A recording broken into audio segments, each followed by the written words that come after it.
आज हम आपको बताएंगे हमारे आसपास के पदार्थ पार्ट 2, पेज नंबर 4, जो कि पहले वीडियो में हम आपको बता चुके हैं। आज हम आपको बताएंगे पेज नंबर 6। तो चलिए शुरू करते हैं। पेज नंबर 6 का फर्स्ट क्वेश्चन है, किसी तत्व के द्रव्यमान प्रति इकाई आयतन को घनत्व कहते हैं, जिसको घनत्व बराबर द्रव्यमान बटा आयतन होता है। बढ़ते हुए घनत्व के क्रम में निम्नलिखित को व्यवस्थित करें: वायु, चिमनी का धुआं, शहद, जल, चौक, रुई और लोहा। तो चलिए इसका आंसर देखते हैं। आंसर है बढ़ते हुए घनत्व के क्रम में तो सबसे कम घनत्व होता है वायु में, फिर उसके बाद है चिमनी का धुआं, फिर उसके बाद रुई, फिर जल, फिर शहद, फिर चौक और अंत में सबसे ज्यादा घनत्व लोहा में होता है। ये अगला क्वेश्चन देखते हैं। सेकेंड क्वेश्चन 2 भाग में है, एक ए है और दूसरा बी है। तो सबसे पहले ए क्वेश्चन देखते हैं। पदार्थ की विभिन्न अवस्थाओं के गुणों में होने वाले अंतर को सारणीबद्ध कीजिए। तो सारणीबद्ध करते हैं। तो पदार्थ की विभिन्न अवस्थाओं के गुणों में होने वाले अंतर, तो ये है अवस्थाएं, ये है ठोस, द्रव और गैस। इनके आकार, आयतन, सीमाएं, संपीड्यता, गतिज ऊर्जा और विसरण, इसके अनुसार पे हम लोग इसको रखेंगे। तो ठोस में इनके निश्चित होते हैं आकार, द्रव में इनका आकार निश्चित नहीं होता है और गैस में भी निश्चित नहीं होता है। अब आते हैं ठोस का आयतन। ठोस का आयतन निश्चित होता है, द्रव में इसका निश्चित होता है आयतन और गैस में भी इसका आयतन निश्चित नहीं होता है। अब आते हैं इनकी सीमाएं। तो ठोस में इसकी सीमाएं जो होते हैं स्थिर रहते हैं, द्रव में अस्थिर रहते हैं और गैस में भी अस्थिर रहते हैं। संपीड्यता, ठोस में नगण्य होते हैं, यानी कि इसमें नहीं होते हैं, द्रव में नगण्य होते हैं और गैस में सबसे अधिक होते हैं, यानी अधिकतम। गतिज ऊर्जा, ठोस में नगण्य होते हैं, द्रव में मध्यम होते हैं और गैस में अधिकतम होते हैं। विसरण, तो ठोस में नगण्य होते हैं, द्रव में मध्यम होते हैं और गैस में अधिकतम होते हैं। तो चलिए अब सेकेंड क्वेश्चन आते हैं, जो कि है बी।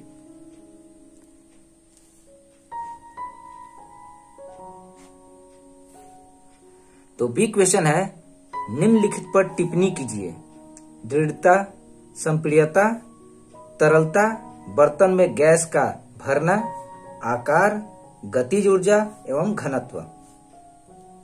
तो इन पे टिप्पणी लिखना है, छोटे छोटे पैराग्राफ लिखने हैं। तो चलिए लिखते हैं। सबसे पहले दृढ़ता पर, तो ठोस में प्रबलतम और द्रव में मध्यम और गैस में नगण्य होते हैं। दूसरा है संपीड्यता, तो गैसों में अधिकतम होती है, इसलिए इसे आसानी से दबाया जा सकता है, परंतु ठोस और तरल में संपीड्यता नगण्य होती है, इसलिए ठोस और द्रवों को आसानी से दबाया नहीं जा सकता है। चलिए अब आगे चलते हैं।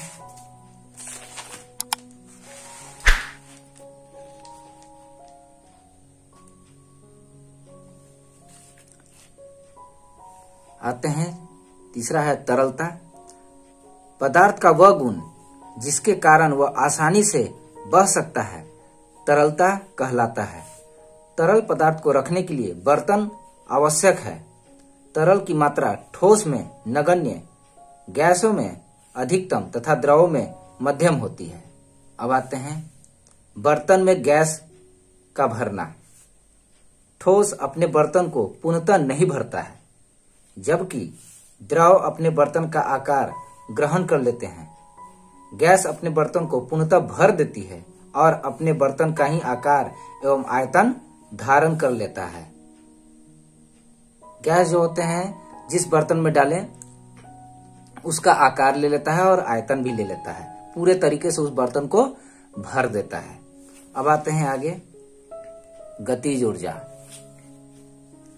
तो अणुओं की गतिज ऊर्जा ठोस में सबसे कम, द्रव में अधिक तथा गैसों में अधिकतम होती है। गतिज ऊर्जा ठोस में सबसे कम होता है, जबकि द्रव में उससे ज्यादा होता है और गैस में सबसे ज्यादा होता है।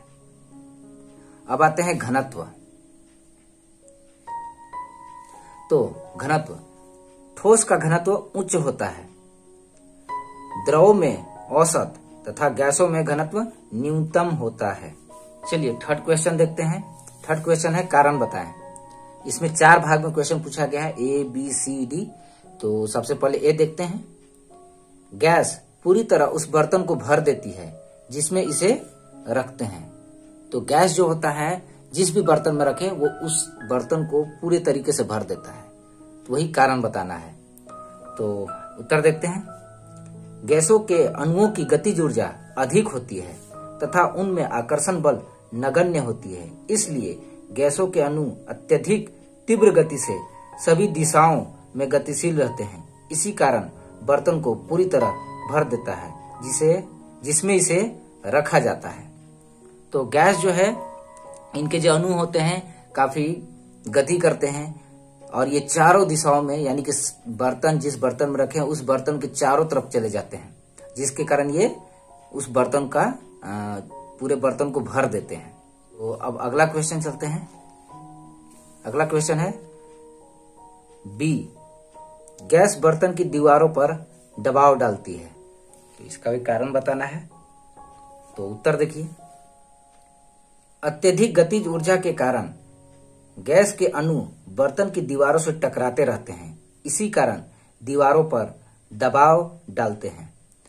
तो गैस के जो कण होते हैं काफी गति करते हैं और गति के कारण वो इधर उधर चलते रहते हैं और यही कारण है कि दीवार पर ये प्रेशर डालते रहते हैं, दबाव डालते रहते हैं।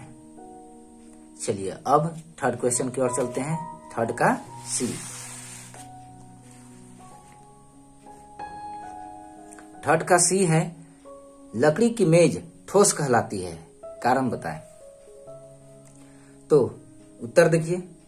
लकड़ी की मेज ठोस कहलाती है क्योंकि इसका आकार और आयतन निश्चित होता है। तो जो लकड़ी है वो लकड़ी ठोस है क्योंकि उसका आकार चेंज होता नहीं है और उसका आयतन भी निश्चित रहता है, जिसके कारण ये ठोस कहलाता है। फोर्थ क्वेश्चन देखते हैं। हवा में हम आसानी से हाथ चला सकते हैं, लेकिन एक ठोस लकड़ी के टुकड़े में हाथ चलाने के लिए हमें कराटे में दक्ष होना पड़ेगा। हवा जो है, हवा में हम आसानी से हाथ चला लेते हैं, लेकिन अगर कोई लकड़ी है तो उसमें अगर हाथ चलाएंगे तो हमें चोट लग सकती है।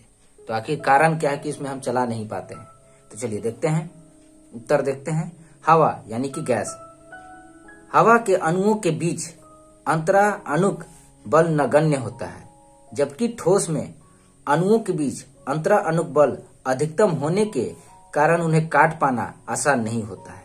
अब जो हवा है, हवा में जो अंतराअणुक बल होता है वो न के बराबर होता है, जिसके कारण हम आसानी से हाथ उस पर चला सकते हैं। लेकिन अगर वही ठोस है, जैसे कि लकड़ी है, तो लकड़ी के बीच जो अंतराअणुक बल होता है वो काफी अधिक होता है, उसमें ज्यादा होता है, जिसके कारण हम उस पर हाथ नहीं चला सकते हैं और हमारा हाथ में चोट लग सकता है और उसको हमें काटने के लिए या तो कराटे की जरूरत होगी, जो कि हमें सीखना पड़ेगा।